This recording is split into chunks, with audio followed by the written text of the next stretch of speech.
Assalamualaikum warahmatullahi wabarakatuh. Bagaimana kabarnya teman-teman dan ibu dosen? Semoga selalu dalam keadaan sehat. Kami dari kelompok 9 ingin mempresentasikan mengenai pentahapan kegiatan layanan. Sebelum itu, izinkan saya memperkenalkan diri. Nama saya Fityah Inas Mardiah dengan nomor NPM 2020 015 00240. Oke, langsung saja. Pada tahapan ini, ada tahap pertama yaitu pembentukan. Apa saja? Tahap ini merupakan tahap pengenalan, tahap penglibatan diri, atau bisa dibilang tahap pemasukan diri ke dalam kehidupan suatu kelompok. Pada tahapan ini, umumnya para anggota bisa saling memperkenalkan diri atau juga mengungkapkan tujuan ataupun harapan-harapan, baik ingin dicapai oleh sebagian maupun seluruh anggota. Dan di sini tugasnya konselor adalah memberikan petunjuk atau arahan sehingga para peserta atau anggota kelompok tersebut bisa mengetahui arti dari kata bimbingan konseling ataupun bimbingan konseling kelompok. Kemudian memberikan arahan tahap aturan main di dalamnya. Dan mengapa bimbingan kelompok harus diterapkan serta menjelaskan aturan utama yang akan diterapkan dalam bimbingan kelompok ini. Jika ada permasalahan dalam proses pelaksanaannya, mereka akan mengerti bagaimana cara menyelesaikannya. Sebagai kerahasiaan juga disampaikan kepada seluruh anggota konseling kelompok. Tujuannya agar orang lain tidak mengetahui apa yang telah terjadi atau yang tengah terjadi, permasalahan yang ada pada mereka anggota kelompok tersebut. Mungkin cukup sekian, kita lanjut pada anggota kelompok 9 yang lainnya. Terima kasih. Assalamualaikum warahmatullahi wabarakatuh. Di sini saya Fitri ingin membacakan tahap kedua, yaitu tahap peralihan. Tahap kedua merupakan jembatan antara tahap pertama dan ketiga. Ada kalanya dicapai dengan amat mudah dan lancar. Artinya para anggota kelompok dapat segera memasuki tahap ketiga dengan kemauan dan kesukarelaan. Ada kalanya juga menjembatani itu dicapai dengan susah payah. Artinya para anggota kelompok enggak memasuki tahap kegiatan kelompok yang sebenarnya, yaitu tahap ketiga. Dalam keadaan seperti ini, dalam keadaan seperti ini, pemimpin kelompok dengan gaya kepemimpinannya yang khas bawakan para anggota meneliti jembatan itu dengan selamat. Adapun yang dilaksanakan dalam tahap ini yaitu pertama, ada satu berarti kegiatan yang akan dicapai pada tahap berikutnya. Yang kedua ada menawarkan atau mengamati apakah para anggota sudah siap menjalani kegiatan pada tahap. Ketiga ada membahas suasana yang terjadi. Keempat ada menyalurkan kemampuan keikutsertaan anggota. Yang kelima bila perlu kembali ke beberapa aspek tahap pertama. Ada beberapa hal penting yang harus diperhatikan oleh seorang pemimpin, yaitu menerima suasana yang ada secara sabar dan terbuka, tidak ada cara-cara yang bersifat langsung dan mengambil alih kekuasaannya, mendorong dibahasnya suasana perasaan, membuka diri sebagai contoh dan penuh empati. Tahap ini merupakan kehidupan yang sebenarnya dari kegiatan bimbingan kelompok atau konseling kelompok. Namun, keberlangsungan kegiatan kelompok pada tahap ini amat bergantung pada hasil dari dua tahap sebelumnya. Jika tahap sebelumnya lancar dan konselor atau pemimpin kelompok mungkin sudah bisa melakukan kegiatan tanpa banyak campur tangan dari konselor atau pemimpin kelompok. Di sini prinsip Tupuri Hindayani dapat diterapkan. Sekian. Terima kasih. Wassalamualaikum warahmatullahi wabarakatuh. Bismillahirrahmanirrahim. Assalamualaikum warahmatullahi wabarakatuh.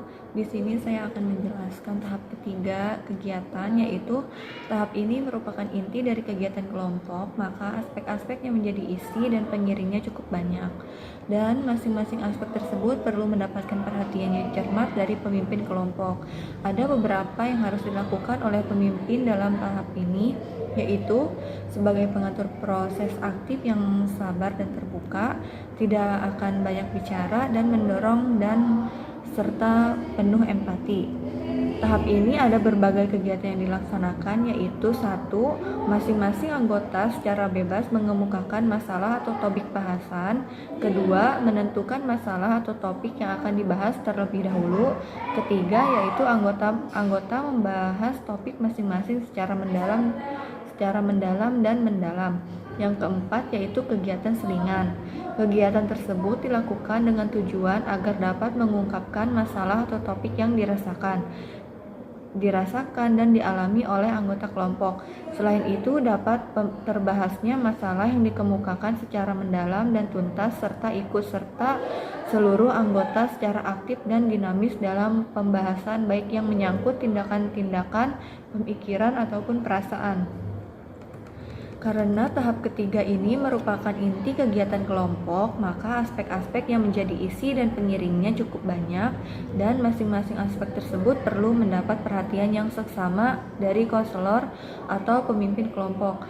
Ketiga dari tahap ketiga ini mendapat alokasi waktu yang tersebar dalam keseluruhan kegiatan kelompok. Tahap kedua sebagai kelanjutan dari tahap 1 dan 2. Tahap ini merupakan kehidupan yang sebenarnya dari kegiatan bimbingan kelompok atau konseling kelompok. Namun, keberlangsungan kegiatan kelompok pada tahap ini amat tergantung pada hasil dari 2 tahap sebelumnya. Jika tahap-tahap sebelumnya lancar dan konselor atau pemimpin kelompok mungkin sudah bisa melakukan kegiatan tanpa banyak campur tangan dari konselor atau pemimpin kelompok. Di sini prinsip Tutwuri Handayani dapat diterapkan. Yang kedua ada dinamika kegiatan kelompok, yaitu sekarang kelompok sedang benar-benar mengarah kepada pencapaian tujuan. Kelompok itu sedang berusaha menghasilkan sesuatu yang berguna bagi seluruh anggotanya. Peranan konselor atau pemimpin kelompok tetap Tutwuri Handayani, terus-menerus memperhatikan dan mendengar secara aktif, khususnya memperhatikan hal-hal atau masalah khusus yang di sini timbul yang kalau dibiarkan membesar dapat merusak suasana kelompok. Dalam tahap ketiga, kegiatan kelompok bebas atau kelompok tugas dilakukan secara nyata. Konselor atau pemimpin kelompok telah menjelaskan pada awal tahap kedua atau tahap peralihan tentang jenis kegiatan kelompok apa yang akan dijalani oleh kelompok pada tahap ketiga. Yang kedua ada kegiatan kelompok bebas, yaitu A. Mengemukakan permasalahan. Pada tahap kegiatan kelompok bebas dimulai dengan mengemukakan topik permasalahan oleh anggota kelompok. Setiap anggota kelompok bebas mengemukakan apa saja yang dirasakan patut atau perlu dibicarakan bersama di dalam kelompok itu. Permasalahan itu dapat merupakan sesuatu yang dirasakan atau yang dialami oleh anggota yang bersangkutan, atau permasalahan umum yang mungkin dirasakan oleh sebagian besar anggota masyarakat. Dalam hal ini, anggota tersebut mungkin akan mengemukakan masalah yang sedang dialaminya sendiri, yaitu masalah pribadinya. Dengan mengemukakan masalah pribadinya itu, anggota yang bersangkutan mengharapkan agar rekan-rekannya sekelompok itu, apabila hal ini terjadi, maka kegiatan bimbingan benar-benar menjadi tempat atau wahana pemecahan suatu masalah anggota kelompok melalui dinamika kelompok. Kegiatan dalam anggota akan secara langsung merupakan layanan konseling kelompok dalam rangka kegiatan bimbingan dan konseling secara menyeluruh. B. Pemilihan masalah atau topik pembahasan. Kegiatan selanjutnya adalah membahas masing-masing kegiatan atau masalah atau topik itu satu persatu. Masalahnya ialah semua masalah atau topik itu tidak dapat dibahas sekaligus. Dalam hal ini, tugas kelompok adalah menentukan masalah atau topik yang mana yang akan dibahas terlebih dahulu. Kegiatan ini biasanya menimbulkan suasana yang cukup hangat di antara anggota kelompok yang menginginkan agar masalah atau topik tertentu dibicarakan terlebih dahulu, sedangkan anggota yang lain menginginkan masalah lain didahulukan. Dalam hal ini, dinamika kelompok berkembang ke arah saling memberikan alasan atau adu argumentasi, meninjau atau mendalami suatu masalah atau menerima dan berkompromi. Dengan kata lain, saling memberi dan suasana musyawarah untuk mencapai mufakat. Peranan konselor atau pemimpin kelompok hendaknya menjadi petunjuk jalan, pengatur lalu lintas, wasit atau juru damai, dan sekali-kali tidak mengambil alih kekuasaan apabila terjadi kemacetan ataupun suasana terlalu hangat. Meskipun konselor atau pemimpin kelompok telah menampilkan beberapa pertimbangan, namun tetap anggota kelompoklah yang akan menentukan pertimbangan, topik masalah atau bahasan mana yang akan dipakai. Dengan demikian, pertimbangan yang dikemukakan itu hanya sekedar rambu-rambu petunjuk jalan, bukan jalan yang ditempuh.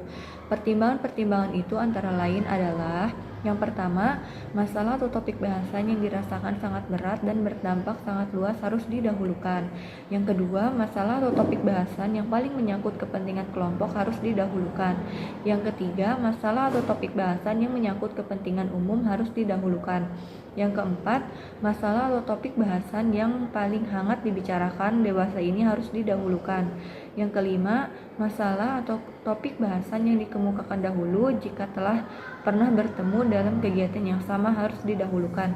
Yang keenam, beberapa masalah atau topik bahasan yang terkait satu sama lain disatukan dan selanjutnya dibicarakan terlebih dahulu. Yang ketujuh, menetapkan topik mana yang didahulukan secara melalui undian. Yang kedelapan, menetapkan masalah atau topik mana yang didahulukan melalui pembicaraan bertingkat, berdua, atau bertiga. Assalamualaikum warahmatullahi wabarakatuh. Perkenalkan, nama saya Nina Sandika. Di sini saya akan menjelaskan tahap pengakhiran. Tahap pengakhiran adalah tahap bimbingan kelompok. Pokoknya perhatian utama adalah pada beberapa kali kelompok itu harus bertemu. Tetapi pada hasil yang dicapai oleh kelompok itu, kegiatan kelompok sebelumnya dan hasil-hasil yang dicapai mendorong kelompok itu harus melakukan kegiatan sehingga tujuan bersama tercapai secara penuh. Dalam hal ini, kelompok yang menetapkan sendiri kapan kelompok itu akan berhenti melakukan kegiatan dan kemudian bertemu kembali untuk melakukan kegiatan. Ada beberapa hal yang harus dilakukan pada tahap ini, yaitu pemimpin kelompok mengemukakan bahwa kegiatan akan diakhiri. Pemimpin dan anggota kelompok mengemukakan kesan dan hasil-hasil kegiatan, membahas kegiatan lanjutan, mengemukakan pesan dan harapan. Setelah itu, kegiatan memasuki tahap pengakhiran. Kegiatan kelompok dipusatkan pada pembahasan dan mencoba tentang apakah para anggota kelompok mampu menerapkan hal-hal yang mereka pelajari dalam suasana kelompok pada kehidupan nyata mereka sehari-hari. Tahap pengakhiran ini secara langsung terus-menerus tanpa berhenti. Setelah aktivitas kelompok memuncak pada tahap keempat, kegiatan kelompok ini kemudian menurun dan mengakhiri kegiatan pada saat yang dianggap tepat. Tahap terakhir dalam kegiatan kelompok disebut tahap pengakhiran, yaitu pertemuan lanjutan berkenaan dengan pengakhiran kelompok. Pokok kegiatan utama bukanlah pada beberapa kali kelompok itu harus bertemu, tetapi pada hasil yang telah dicapai oleh kelompok itu. Maka ketika penghentian pertemuan, kelompok yang bertemu 15 kali bisa saja mencapai hasil yang sama dengan kelompok yang bertemu hanya 2 kali saja. Bahkan kelompok yang melakukan pertemuan sekali saja dapat mencapai hasil-hasil yang cukup berarti bagi para anggota kelompoknya.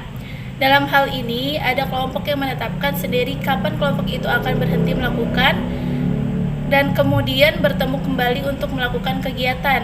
Yang kedua, pembahasan keberhasilan kelompok.